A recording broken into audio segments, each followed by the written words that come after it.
Bonjour à tous. Beaucoup de youtubeurs se sont ligués contre la réforme du droit d'auteur et surtout le terrible article 13 qui risquerait de les détruire. Pratiquement tout ce qui a été dit sur le sujet est complètement faux. La directive ne va pas créer la responsabilité de YouTube, il l'est déjà depuis 2011. Elle essaie juste de trouver une solution pour que les plateformes de vidéos en ligne soient pas obligées de mettre la clé sous la porte. Sinon, ce serait une catastrophe pour tout le monde.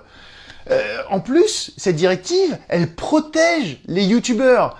Déjà, elle va interdire les démonétisations abusives, elle va obliger les ayants droit, les grosses sociétés qui gèrent des droits d'auteur, à respecter votre exception de parodie et votre exception de courte citation, elle va obliger YouTube à répartir justement les revenus de la publicité entre vous et les autres. Alors c'est peut-être plutôt ça qui embête les hébergeurs de vidéos. D'après certains youtubeurs, YouTube va être obligé de mettre des salariés pour vérifier les vidéos. Mais absolument pas. Vérifier les vidéos, ça sera le travail des ayants droit. Alors, la directive va-t-elle détruire les youtubeurs? Non, c'est tout le contraire et je vais vous le démontrer.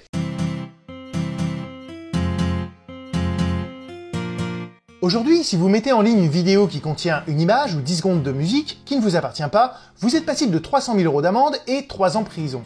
Article L335-2 du Code de la propriété intellectuelle. YouTube aussi est responsable. Depuis un arrêt eBay rendu en 2011. Ce n'est donc pas nouveau. Le considérant 37 du projet de directive explique pourquoi YouTube est déjà responsable. Car il fait la promotion des vidéos, en les affichant, en les affectant de balises, en les gérant et en les séquençant. Je trouve ça très critiquable, car finalement, l'algorithme travaille tout seul. Cependant, n'accusez pas le projet de directive, il n'y est pour rien. Il cherche à endiguer les conséquences de la décision de 2011. Du coup, vous êtes sûr de toujours pas en vouloir de cet article 13 ? Alors qu'est-ce qu'on fait ? On ferme YouTube ? On met les youtubeurs en prison ? Ben non, on réforme le droit d'auteur, alors c'est parti, une nouvelle directive.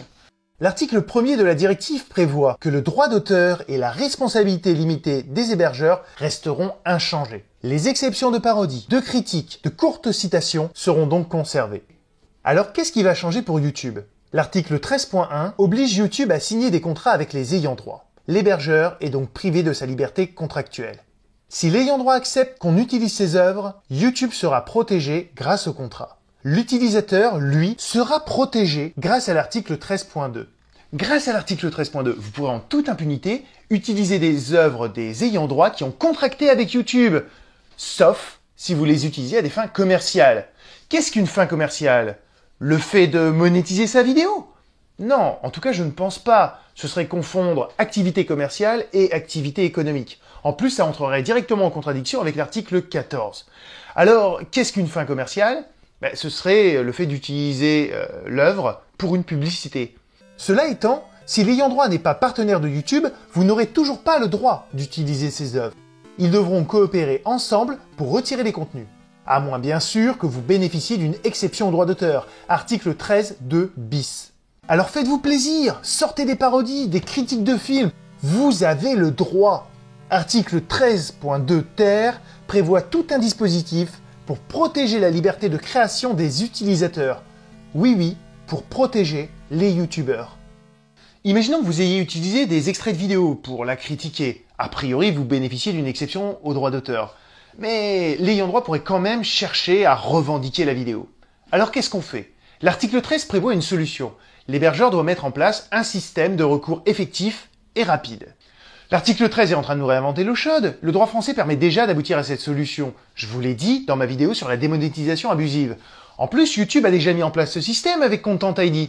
Mais bien sûr, pas les autres plateformes. Du coup, pourquoi YouTube n'est pas content ? Eh bien, j'en sais rien. Il s'accroche désespérément à la responsabilité limitée des hébergeurs, alors qu'elle lui a probablement été retirée depuis 2011. La directive n'est peut-être pas parfaite, mais elle recherche un équilibre et c'est toujours mieux que la solution actuelle. Selon l'article 13.2 ter, si un utilisateur bénéficie d'une exception, il conteste la revendication. La plainte est alors examinée sans retard et fait l'objet d'un examen par une personne physique. Mais qui va devoir examiner la plainte ? YouTube ? Vous plaisantez j'espère, et de quel droit ? Pas du tout, lisez la suite. Les titulaires de droit justifient raisonnablement leur décision afin que les plaintes ne soient pas arbitrairement rejetées. Ce sont les ayants droit qui prennent la décision. Donc la tâche d'examiner les contestations incombe aux sociétés de droit d'auteur et aux artistes. Pour résumer, obligation de YouTube, mettre en place une plateforme de contestation, transférer rapidement les plaintes, ne pas transmettre les données personnelles des utilisateurs. Obligation de l'ayant droit, faire examiner sans délai les plaintes par une personne physique et justifier raisonnablement leur décision. Ce qui signifie que les ayants droit vont être obligés de vous expliquer pourquoi telle ou telle vidéo ne peut pas bénéficier d'une exception au droit d'auteur. Mais ce n'est pas fini, parce que l'ayant droit, il va tirer la couverture de son côté. Vous allez dire, hé les copains, regardez, j'ai fait une vidéo parodique de Dragon Ball. Ben non monsieur, c'est pas une parodie, c'est plutôt la rediffusion d'un épisode. En plus, c'est même pas drôle. Allez, salut et merci pour tout le poisson. La solution trouvée par la directive est simple. Vous pourrez vous adresser à un organisme indépendant qui tranchera. Vous récupérerez votre monétisation et vous obtiendrez restitution des sommes perçues par cet ayant droit grâce à l'article 1302 du Code civil, ce qu'on appelle la restitution de l'indu. La directive enfonce le couteau dans la plaie. Elle reconnaît des droits aux créateurs de vidéos.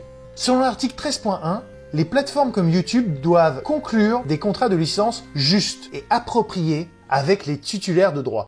Qui sont les titulaires de droits? On a trop tendance à les associer aux grosses sociétés, Warner, Disney et compagnie. Mais les YouTubeurs créent des vidéos. Ils sont donc auteurs. Ils font donc partie des titulaires de droits. Si l'entièreté des revenus publicitaires vont à la personne qui a créé le contenu que vous avez utilisé, le moins qu'on puisse dire, c'est que la licence n'est ni juste ni appropriée. YouTube va devoir réviser sa politique Content ID. Il ne pourra plus priver un YouTuber de toute rémunération. L'article 14 le confirme. Les auteurs, interprètes et exécutants ont le droit à une rémunération juste et proportionnée pour l'exploitation de leurs œuvres. Or, les créateurs de vidéos sont des auteurs. Ils ont le droit à une rémunération juste et proportionnée pour l'exploitation de leurs œuvres par YouTube.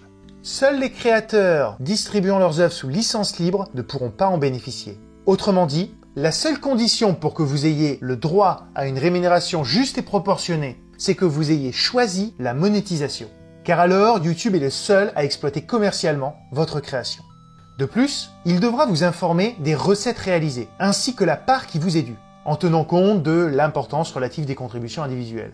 Par exemple, bonjour monsieur, nous avons réalisé 500 € de recettes grâce à la publicité sur votre vidéo. Nous vous avons versé 10% et 1% à l'auteur de l'image que vous avez utilisée.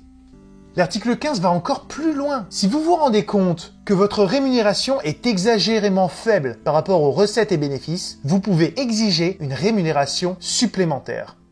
Alors non, je suis désolé, mais ce projet de directive ne cherche pas à saigner les youtubeurs, c'est tout le contraire. En revanche, l'article 15 risque de plonger les hébergeurs dans l'insécurité juridique. Tout le débat va porter maintenant sur l'article 13.2. Il vous protège de toute action en justice des ayants droit. Dans l'hypothèse où l'ayant droit a signé un contrat avec YouTube et que vous n'avez pas utilisé son œuvre à des fins commerciales. Et c'est là qu'est tout le débat. Qu'est-ce que ça veut dire une fin commerciale?